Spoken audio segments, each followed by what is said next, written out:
Hi guys, welcome to Comfort Life channel. It's Irina here, as always. Today I want to talk to you about thermal water.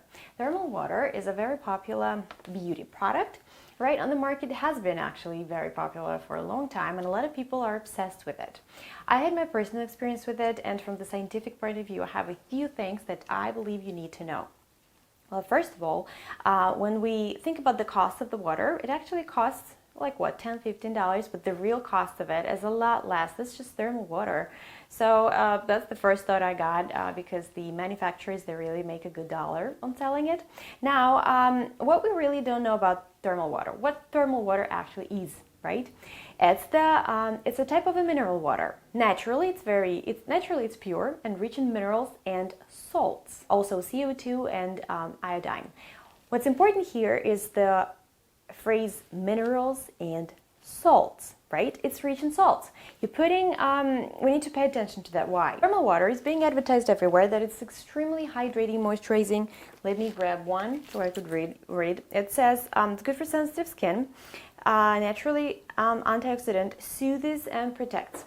Well, it's also moisturizing, right? So the one I have here is La Roche-Posay. I have that water right here.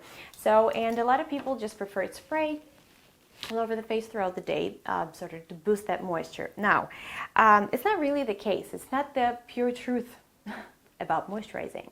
Now, if you have dry, right away I'm going to say, if you have dry, dehydrated skin, I would say you stay away from this type of water in terms of hydration.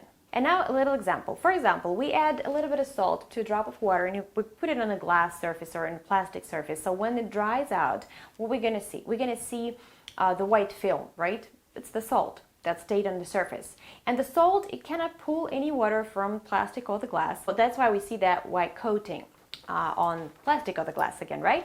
But when you put it on your face, guess what? You don't see any white coating, right? You don't see any salts that stayed on your face. Why is that? It's because until you wash it off, your skin is pulling the hydration and moisture in this case, from the deep layers of your skin. And it's just pulling it off, and pulling it off. So that's what happens.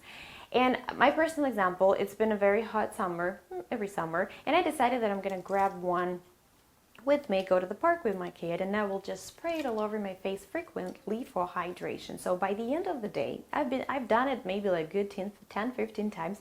I have noticed that my skin developed dry patches. It wasn't looking very good. It definitely wasn't plump and moisturized as I hoped it would be.